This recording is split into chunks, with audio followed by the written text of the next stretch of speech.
Okey, insya-Allah hari ini kisah Sayyidina Osman Ibn Affan, perbincangan sekitar dan pujian terhadap beliau, kerendahan hati sehingga terakam kisah beliau ini dalam surah Az-Zumar. Dan apa bacaan yang terakhir, Sayyidina Osman bin Affan ini dia syahid, dibunuh oleh pemberontak yang memecah masuk rumahnya, dan ketika itu dia sedang membaca Al-Quran. Lihat nanti apakah ayat yang terakhir dibacakan oleh Sayyidina Osman. Ketika sedang membaca itulah beliau dibunuh oleh pemberontak, dan nanti kita akan melihat di akhirnya ibrah daripada kisah Sayyidina Osman. Okay. Bismillahirrahmanirrahim.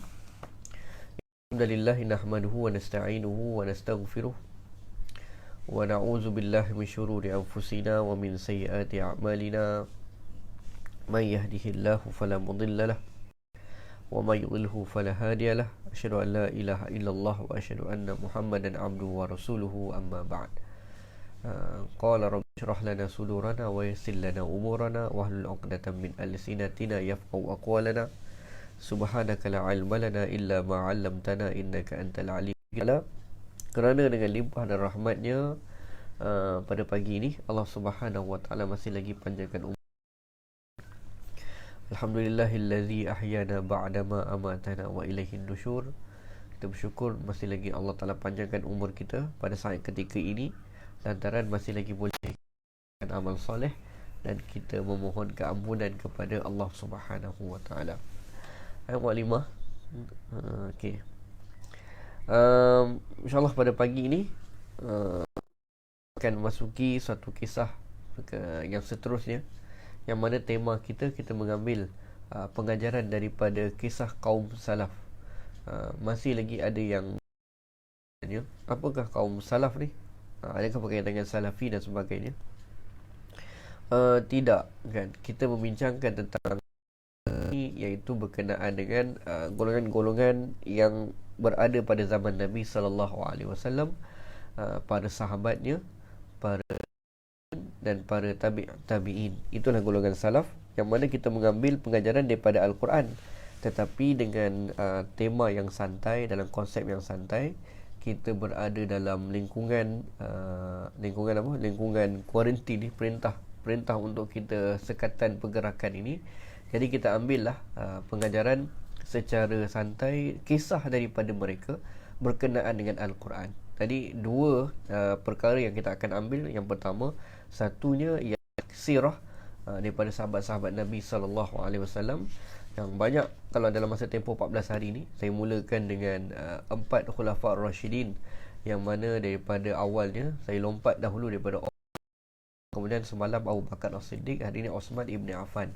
Kita ambil beberapa kisah mereka berkenaan dengan Al-Quran yang mungkin pernah kita dengar, ataupun yang mungkin kita dengar, lalu kita anggap sebagai salah satu cara untuk kita mengambil iktibar daripada Al-Quran. InsyaAllah tuan-tuan, kita lihat pada hari ini kisah kita, iaitu kisah berkenaan dengan Sayyidina Osman Ibn Affan. Sayyidina Osman Ibn Affan. Kita teruskan. Bagaimana saya sebutkan tadi, tuan-tuan, tema kita iaitu kita nak melihat biodata dan pujian terhadap beliau, kerendahan hati tentang Sayyidina Osman Ibn Affan, sehingga sifat beliau tersebut dirakam dalam Al-Quran. Punya canggih, punya hebatnya Sayyidina Osman, kita pun tak ada kisah dalam Quran. Sayyidina Osman pada masa dahulu orang yang sangat rendah hatinya dengan Allah Ta'ala, sehingga terakam sifat tersebut. Dikatakan Ibn Umar ada terdapat dalam Al-Quran, iaitu surah Az-Zumar. Dan juga kita akan melihat apakah ayat yang dibaca oleh Sayyidina Osman sebelum beliau syahid, dan nanti ibrah yang terakhir daripada kisah Sayyidina Osman Ibn Affan. Semalam kita melihat, yang pertama hari itu kita lihat apakah surah yang sebenar.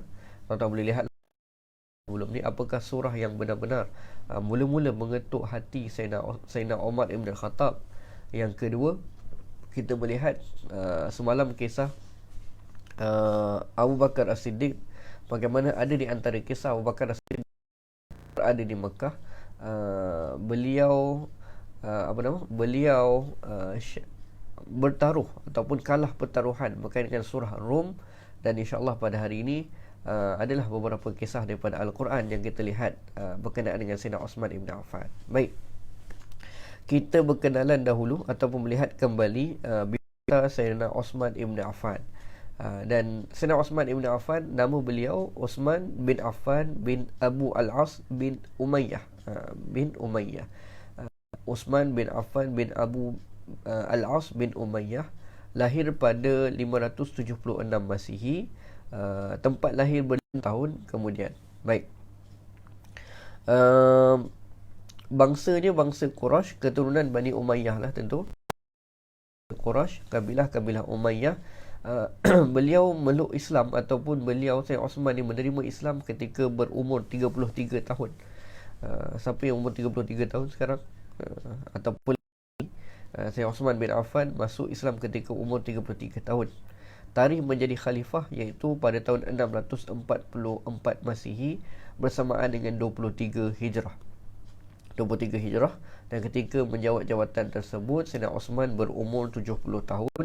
Tempoh pemerintahan ada 12 tahun. 6 tahun dikatakan dengan tempoh yang tenang, 6 tahun lagi dalam tempoh yang kita kata mencabar bagi Sayyidina Osman, sehingga akhirnya berlakulah pemberontakan. Sebab itu sebab kewafatan beliau, iaitu beliau telah dibunuh oleh pemberontak, orang-orang Khawarij, pelampau-pelampau dalam agama. Dan tarikh wafatnya setelah 12 tahun memerintah ataupun menjadi Amir Mukminin, khalifah bagi orang Islam, beliau syahid pada hari Jumaat, tanggal pada 18 Zulhijjah tahun 35 Hijrah. Syahid pada hari Jumaat 18 Zulhijjah tahun 35 Hijrah. Ketika wafat, ketika wafat, okey, gelarannya, seterusnya gelarannya iaitu gelaran Zunnurain. Siapa yang tahu gelaran Zunnurain ni apa maksudnya? Zunnurain bermaksud yang mempunyai dua cahaya, iaitu kaitannya Sayyidina Osman Ibn Affan yang beliau mengandungi dua daripada puteri Rasulullah sallallahu alaihi wasallam, iaitu Ruqayyah dan Ummi Kalsum. Baik, dia menikah dengan Ruqayyah terlebih dahulu dan kemudian dia menikah dengan Ummi Kalsum. Ruqayyah meninggal ketika Nabi SAW sedang berada dalam perang Badar, dan selepas itu Rasulullah SAW mengetahui mengenai cara bacaan Al-Quran pada zaman Osman bin Affan. Isu yang besar iaitu cara tentang cara pembelajaran Al-Quran atau pembacaan Al-Quran. Waalaikumsalam Akmal. Jadi disebabkan itu Osman bin Affan, kisah yang terkenal zamannya sehingga wujud pada hari ini Rasam Usmani, iaitu Al-Quran penulisan daripada zaman Sayyidina Osman bin Affan. Terlebih dahulu Osman bin Affan ni dia pinjam suhuf atau salin semula. Dia minta 4 orang sahabat untuk salin semula, dan akhirnya sempurna Al-Quran tersebut, lalu disebut sebagai Mushaf Usmani. Salinan Osman dihantar ke seluruh pusat jajahan bagi menggantikan salinan-salinan yang lain. Itu langkah Sayyidina Osman, dia menyatukan orang-orang Islam dengan pada asalnya berlaku pertelingkahan tentang bacaan, dan akhirnya Sayyidina Osman mengambil tindakan untuk menyatukan orang-orang Islam. Dia ambil Quran dan dia kembali dan kemudian diedarkan kembali kepada seluruh orang-orang Islam di bawah jajahannya. Okey, baik. Sebenarnya pada zaman Sayyidina Osman, kita belum masuk lagi ayat berkaitan dengan Sayyidina Osman. Kita lihat lagi latar belakang Sayyidina Osman Ibn Affan, perkembangan Islam pada zaman Sayyidina Osman. Macam mana perkembangannya? Sayyidina Osman menjadi khalifah selepas Sayyidina Umar Al-Khattab dibunuh. Pada tahun berapa? Umar Al-Khattab, kita tahu beliau telah dibunuh ketika akhir hayat dia, ketika sedang melakukan solat pada tahun 644 Masihi. Dan pada masa tersebut diganti oleh Sayyidina Osman. Beliau memerintah selama 12 tahun. 12 tahun Sayyidina Osman Ibn Affan memerintah selama 12 tahun, iaitu pada tahun 644 Masihi sehingga 656 Masihi. Dan semasa pemerintahannya, kita kata apa, kawasan wilayah ataupun perkembangan Islam pada zaman Sayyidina Osman, iaitu sebahagian daripada Afrika Utara dan Cyprus menjadi sebahagian daripada Empire Islam. Juga berlaku apa kita kata, perkembangan.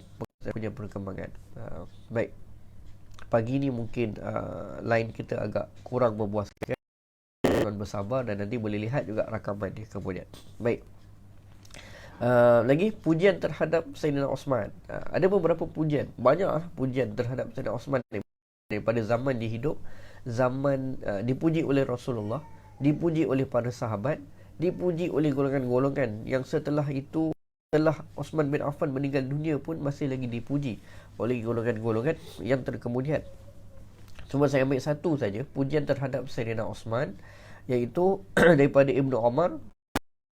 Kata Ibnu Umar, diriwayatkan ada 3 orang, daripada kalangan kaum Quraisy yang dikatakan memiliki wajah paling cerah. Maksudnya bersinar-sinar, suka dilihat wajah mereka. Akhlak yang baik dan sifat pemalu yang paling nyata. Kata Ibnu Umar, ada 3 sifat apa dia? Wajah yang paling cerah, akhlak yang paling baik dan sifat pemalu yang nyata. Kata Ibnu Umar, lagi sambungannya, apabila mereka berbicara kepadamu, mereka tidak pernah berdusta. Ini zaman daripada sebelum mereka Islam lagi. Iaitu sifat yang kita kata apa, peribadi yang baik dan kata-kata yang apabila mereka bicara kepadamu, mereka tidak berdusta. Dan apabila kamu bicara kepada mereka, mereka tidak dustakan kamu. Jadi mereka ada 3 orang yang dipuji oleh Ibnu Umar, iaitu yang pertama Abu Bakar As-Siddiq, yang kedua Osman Ibn Affan, yang ketiga Abu Ubaidah Al-Jarrah. 3 ni akhirnya mereka memeluk ajaran daripada kisah Sayyidina Osman ini, iaitu kisah yang kita katakan bagaimana Sayyidina Osman Al-Khattab beliau membeli syurga sebanyak 2 kali. Membeli syurga sebanyak 2 kali. Mungkin kita boleh lihat bagaimana ciri-ciri Sayyidina Osman Ibn Affan dia membeli syurga. Kita ambil iktibar dan mungkin boleh kita contoh Osman ini. Yang pertama, kita bacakan hadis dahulu. Diriwayatkan daripada Abu Hurairah radhiyallahu an berkata, Sayyidina Osman radhiyallahu anhu membeli syurga. Okey. Kita ada masalah sikit daripada sudut lain. Saya tengok sebentar. Okey. Saya ingat musim-musim kuarantin ni pun tuan-tuan pun maklum lah, line telefon kita ataupun line internet kita, wifi ataupun mobile kita. Kita teruskan. Baik. Jadi kata Abu Hurairah Sayyidina Osman membeli syurga daripada Nabi kita Muhammad sallallahu alaihi wasallam sebanyak 2 kali. Sebanyak dua kali. Kenapa dia jadi gelap? Okey. Baik. Dengan jual beli yang benar, pertama Sayyidina Osman Ibn Affan dia menggali perigi. Yang pertama dia menggali perigi. Yang kedua ataupun kisah bagaimana berkenaan dengan Sayyidina Osman Ibn Affan, beliau beliau menyediakan ataupun menyediakan perigi kepada orang Islam. Kedua, beliau menyiapkan bala tentera pada masa kesulitan. Jadi pembelian yang pertama, kisah yang pertama, pembelian Osman Ibn Affan, iaitu yang pertama, ketika kaum muslimin berhijrah daripada Mekah ke Madinah, mereka menghadapi masalah bekalan air. Jadi di sana ada sebuah perigi. Tapi perigi tersebut, kisah yang terkenal kita kata perigi tersebut, perigi milik seorang Yahudi dan airnya pula diperdagangkan. Orang Yahudi pada masa tersebut mengambil kesempatan. Itu yang ada orang mungkin dia kata harga Yahudi, kan, harga Yahudi. Kita kata itu kisah. Ada juga kisah satu masa dahulu orang-orang Islam di Madinah ketika baru berhijrah, ada satu orang Yahudi yang memiliki perigi air. Dia memperdagangkan air dia dengan harga yang sangat mahal. Hijrah kaum muslimin ke Madinah amat menggembirakan mereka orang Yahudi ini. Kerana apa? Ada kesempatan untuk beroleh wang yang sangat banyak, sebab boleh jual air kepada orang. Jadi Rasulullah SAW bila mengetahui kisah tersebut, baginda berharap adalah daripada kalangan sahabat yang mampu untuk membeli perigi tersebut bagi meringankan beban orang-orang yang menderita akibat harta mereka dahulu. Bagi orang muhajirin yang berhijrah daripada Mekah terpaksa ditinggalkan, tak banyak harta, tiba-tiba kena berbelanja besar pula. Dan dikatakan orang-orang Ansar pun pada masa tersebut dalam keadaan yang terpaksa membantu orang-orang Islam yang berhijrah, orang-orang muhajirin. Jadi orang Islam pada masa tersebut masih lagi keadaan yang serba kekurangan. Jadi Rasulullah berharap ada sahabat yang membeli perigi tersebut. Mengetahui kejadian itu, Sayyidina Osman dia pergi pada rumah orang Yahudi tersebut. Selepas tawar-menawar, harga perigi tersebut 12,000 dirham. Dia tawar-menawar 12,000 dirham. Bagaimana? Iaitu diberikan satu perjanjian kepada Yahudi tersebut, satu hari bagi kegunaan orang Yahudi, satu hari lagi bagi kegunaan Sayyidina Osman. Dan pada giliran Sayyidina Osman, orang pada masa Sayyidina Osman dia memberikan giliran dia pada masa tersebut diberi kepada kaum muslimin secara percuma. Jadi bila kaum muslimin dapat percuma, mereka pun bergegas mengambil air yang cukup pada keperluan hari-hari tersebut untuk 2 hari. Jadi bila berlaku demikian, maka orang Yahudi tersebut dia rasa rugi. Jadi dia rasa rugi kerana apa? Tidak ada lagi orang-orang Islam yang membeli pada hari gilirannya. Orang Yahudi tersebut akhirnya dia tunggu tak ada, dan dia pun kecewa. Dia mengeluh kepada Sayyidina Osman Ibn Affan.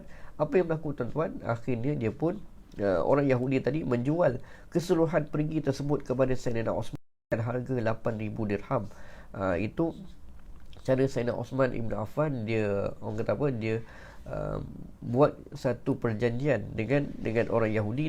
Akhirnya orang-orang Islam dapatlah orang kata menakluki perigi tersebut, dan perigi Raumah namanya, mengalirkan air yang melimpah bagi kaum muslimin dengan percuma. Pembelian syurga yang kedua oleh Sayyidina Osman Ibn Affan. Apa pembelian yang kedua?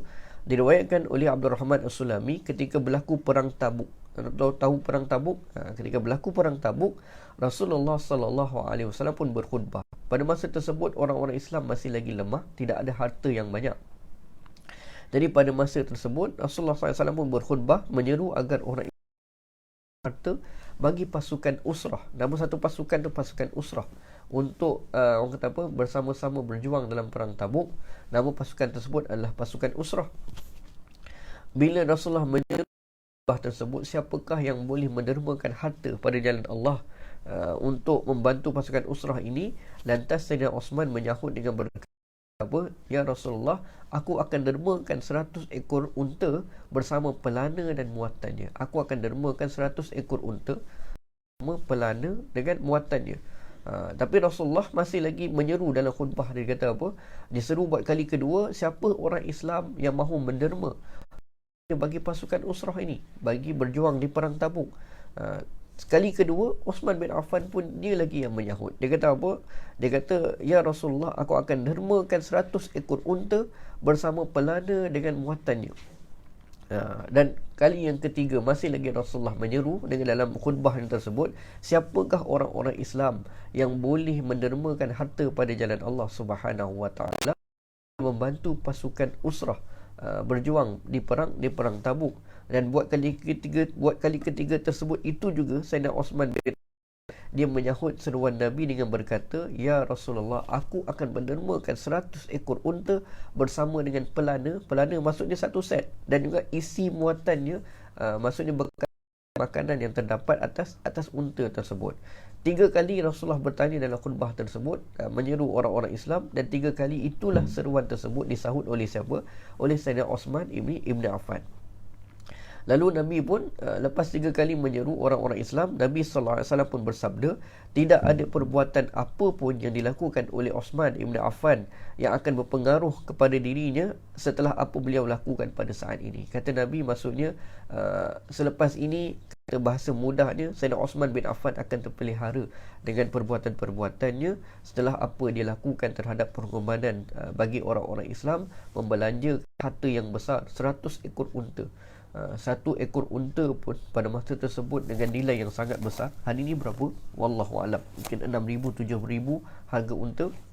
Bayangkan saya nak belanjakan 100 ekor, 7,000. Jadi 1,000 bersama dengan pelana dan juga bersama dengan isi kandungan yang berada di atas unta tersebut. Jadi hadis riwayat Al-Khallal daripada kitab As-Sunnah. Baik. Pergi kepada tema kita seterusnya ataupun perbincangan kita, iaitu beberapa kisah ayat Al-Quran berkenaan dengan Sayyidina Osman Ibn Affan. Berada mungkin di peringkat kemuncak kita punya perbincangan, beberapa kisah ayat Al-Quran berkaitan dengan Sayyidina Osman Ibn Affan. Saja saya nak ulang kaji, bagi yang mungkin baru melihat, pada hari yang awal saya cerita tentang kisah siapa? Sayyidina Umar Al-Khattab. Kisah yang saya bawakan itu surah apa? Surah Al-Haqqah. Bagaimana surah Al-Haqqah telah mengetuk pintu hati Sayyidina Umar Al-Khattab ketika waktu pagi hari mendengar Nabi membaca surah tersebut dalam solatnya. Sayyidina Umar terkejut bila ayat-ayat Al-Quran yang dibacakan oleh Nabi SAW, ayat 40, 41, 42, 43, menjawab persoalan yang diragui oleh Sayyidina Umar Al-Khattab. Jadi Umar Al-Khattab, kisah yang kita bawa apa? Surah Al-Haqqah. Semalam kita bawa kisah Abu Bakar As-Siddiq, iaitu kisah bagaimana ayat-ayat Al-Quran berkenaan dengan Abu Bakar banyak juga, iaitu di antara kisah bagaimana kalahnya pertaruhan Abu Bakar As-Siddiq ketika beliau membawa ataupun turunnya kisah tentang surah Ar-Rum, bagaimana pada masa tersebut kalah oleh Parsi, tempoh untuk bangkit semula fi bid'ah sinin, ayat yang pertama, kedua, ketiga dan awal yang ayat yang keempat. Kisah beberapa ayat yang saya ambil daripada Sayyidina Osman. Yang pertama iaitu kita ambil kisah dahulu bagaimana gambaran ibadah Osman Ibn Affan. Osman Ibn Affan itu sangat kuat beribadat kepada Allah Subhanahu Wa Taala, yang mana pada malam harinya, walaupun beliau seorang yang kaya, tetapi pada malam harinya beliau seorang yang kuat beribadah pada Allah Subhanahu Wa Taala, bangun pada malam hari dan kemudian melakukan ibadah pada Allah. Dalam masa tersebut melakukan ibadah kerana terlalu takutkan Allah Subhanahu Wa Taala.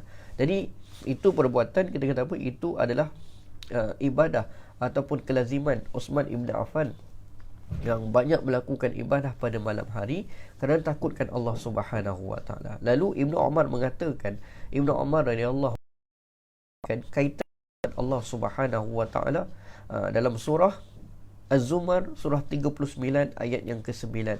Firman Allah Subhanahu Wa Taala, A'udzu billahi minasyaitonir rajim. Amman huwa qanitun ana al-laili sajida wa qa'ima yahzarul akhirah wa yarju rahmata rabbih qul hal yastawil ladzina ya'lamun wal ladzina la ya'lamun innama yatazakkaru ulul albab. Kata Allah, engkaukah yang lebih baik atau orang yang taat mengerjakan ibadah pada waktu malam dengan sujud dan berdiri sambil takutkan azab hari akhirat serta mengharapkan rahmat Tuhannya? Katakan lagi kepadanya, adakah sama orang-orang yang mengetahui dengan orang-orang yang tidak mengetahui? Sesungguhnya orang-orang yang dapat mengambil pelajaran dan peringatan hanyalah orang-orang yang berakal sempurna. Jadi ayat ini dikatakan oleh Ibnu Umar turunnya berkaitan dengan Sayyidina Osman Ibn Affan, yang mana dialah orang yang sangat taat pada Allah pada malam hari, walaupun orang kaya, tidur mungkin tempat yang baik ataupun makanan yang sedap, boleh makan banyak, tapi pada malam hari Sayyidina Osman Ibn Affan dia bangun untuk beribadat pada Allah Subhanahu Wa Taala, sehingga kata Ibnu Umar, ayat ini turun berkaitan dengan sifat Osman Ibn Affan tersebut untuk menerangkan beliau seorang yang sangat tekun untuk bangun pada malam hari kerana apa? Kerana takutkan azab Allah Subhanahu Wa Taala. Dan sebab itu di antara kisah yang terkenal iaitu Sayyidina Osman Ibn Affan. Saya bacakan sedikit kisah Sayyidina Osman bin Affan takutkan azab Allah Subhanahu Wa Taala. Pada satu riwayat menceritakan tentang Sayyidina Osman Ibn Affan, dia kata, aku tidak pernah melihat ada fenomena yang mengerikan. Kata Osman Ibn Affan, dia kata dia tidak pernah melihat fenomena yang mengerikan kecuali alam kubur yang lebih mengerikan lagi. Alam kubur itu merupakan tempat pertama yang akan disegahi seorang hamba dari kehidupan akhirat. Apakah tempat itu menjadi salah satu tempat taman syurga bagi kita, ataupun tempat itu menjadi salah satu lubang neraka bagi kita. Jadi nak kata ada cerita ayat-ayat Sayyidina Osman yang kerap berada di kubur, beliau menangis sampai basah janggutnya kerana takutkan Allah Subhanahu Wa Taala. Jadi ayat yang dikatakan oleh Sayyidina dikatakan oleh radhiyallahu Sayyidina Umar, bukan, dikatakan oleh Ibnu Umar radhiyallahu an, iaitu ada ayat yang turun daripada surah Az-Zumar berkenaan dengan Tuhan memuji bagaimana sifat takutnya Sayyidina Osman bin Affan yang pada malam hari bangun beribadah pada Allah Subhanahu wa taala, dan kemudian dalam keadaan penuh takut sehingga Allah Taala memuji Osman bin Affan bagi orang yang benar-benar takutkan Allah Subhanahu wa taala. Itu ayat yang pertama. Ayat Al-Quran yang pertama kita kata ada kaitan dengan Sayyidina Osman bin Affan. Yang kedua, kita katakan ayat ataupun kita katakan bacaan terakhir, bacaan Al-Quran yang terakhir yang dibaca oleh Sayyidina Osman bin Affan. Kita sedia maklum Sayyidina Osman bin Affan, beliau oleh pemberontak-pemberontak yang pada masa tersebut tidak berpuas hati dengan Sayyidina Osman ibn Affan, dan Sayyidina Osman bin Affan kita katakan pada akhir hayatnya beliau mati dalam keadaan yang keadaan yang agak kejam, dibunuh oleh beberapa orang pemimpin Khawarij, sehingga bukan sahaja dia syahid pada masa itu, anak-anak dia juga syahid. Isterinya yang pada masa itu bernama Nailah terputus jarinya kerana menahan pedang yang hendak meretak ataupun pedang yang menahan pedang yang hendak meretak Sayyidina Osman ibn Affan. Tapi pada masa tersebut kisah yang lain tidak kita ingin bincangkan di sini. Cuma kita nak lihat apakah ada pendapat-pendapat yang mengatakan ayat yang terakhir yang dibaca oleh Sayyidina Osman bin Affan. Kerana apa? Kerana pada masa tersebut ketika orang-orang Khawarij masuk ke dalam rumah Sayyidina Osman ibn Affan, Sayyidina Osman bin Affan dia sedang membaca Al-Quran. Jadi kita lihat Sayyidina Osman bin Affan dia telah mati syahid semasa membaca Al-Quran. Pada masa tersebut 3 orang pimpinan Khawarij dia masuk, di mana salah seorang yang bernama Ghafiqi, pimpinan Khawarij tersebut pelampau agama, telah memukul Sayyidina Osman bin Affan dengan besi. Dia pukul Sayyidina Osman bin Affan dengan besi, dan dia telah menyepak Al-Quran yang dibaca oleh Sayyidina Osman bin Affan. Jadi pada masa tersebut Osman bin Affan baca Quran, masuknya seorang bernama Ghafiqi Khawarij, dia pukul dengan besi dan dia menyepak Al-Quran. Dan pada masa tersebut Al-Quran itu tetap terus terbuka dan berada di tangan Sayyidina Osman bin Affan. Quran besar. Saya ingat kalau tuan-tuan ada cerita dalam beberapa ataupun dalam beberapa blog saya baca, maklumat-maklumatnya okey, dikatakan sahih. Quran yang masih lagi ada darah Sayyidina Osman bin Affan, yang mana pada masa tersebut Khawarij masuk dan Osman membaca kitab tersebut dan dipukul Osman bin Affan dengan besi sehingga berdarah. Darah tersebut menitis di atas mushaf yang dipegang oleh Sayyidina Osman bin Affan. Al-Quran itu terus terbuka dan tetap berada di tangan Sayyidina Osman bin Affan, sehingga darah yang mengalir daripada muka Sayyidina Osman terkena pada mushaf. Dan apa ayat yang terkena pada mushaf tersebut ataupun darah yang terkena pada ayat di mushaf tersebut adalah daripada surah Al-Baqarah, surah yang kedua ayat 137, yang akhirnya berbunyi apa? Fasayakfikahumullah wa huwas samiul alim. Wallahu alam. Kebetulan tidak, darah tersebut mengalir pada suatu ayat yang berbunyi, yang bermaksud maka cukuplah Allah bagi kamu daripada kejahatan mereka. Dialah Tuhan yang maha mendengar lagi maha mengetahui. Seolah-olah ayat ini bila mana darah terkena tersebut kenalah dengan bagaimana sifat penyabar Sayyidina Osman yang bertawakal, berserahkan diri kepada Allah Subhanahu wa taala, maka cukuplah Allah baginya di atas kejahatan orang-orang yang membunuh ataupun orang-orang yang menyeksa Sayyidina Osman di ketika akhir hayatnya.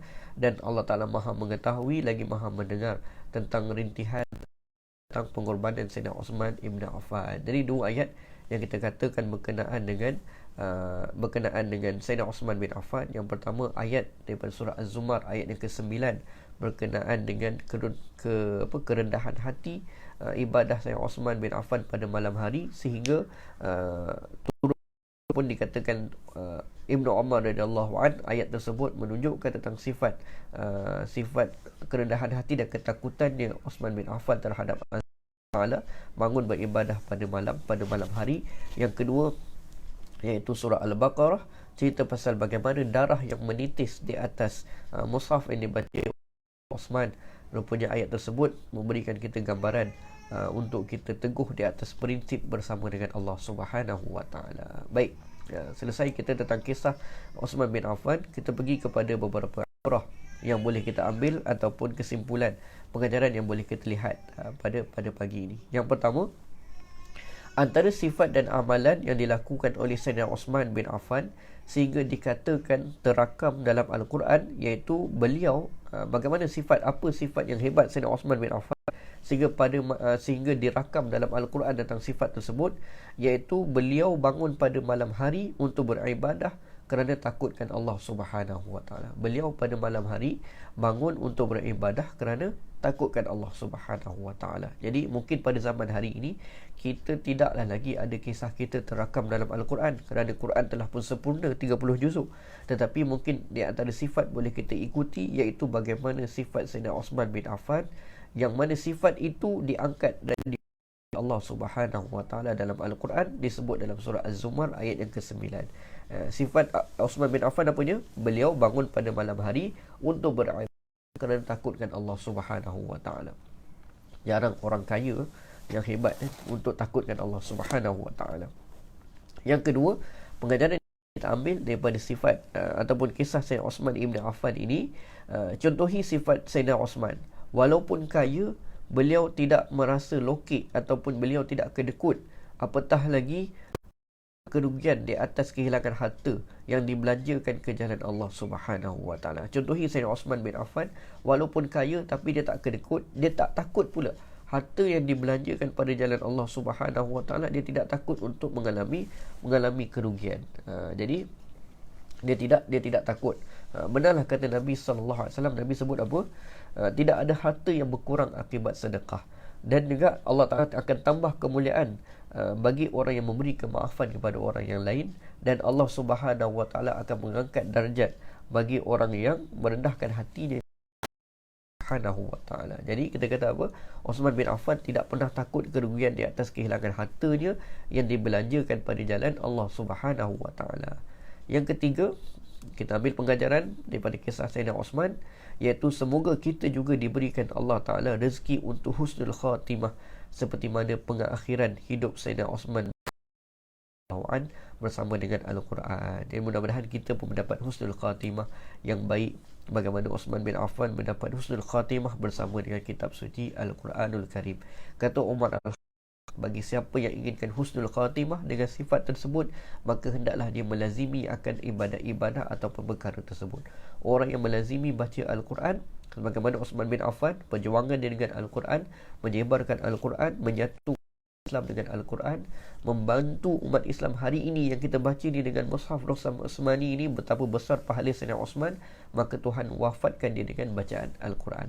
Bagaimana orang yang suka melakukan ibadah solat seperti mana Umar ibn al-Khattab, maka Umar ibn al-Khattab diwafatkan dengan bacaan Khattab, wafat ketika sedang mendirikan solat.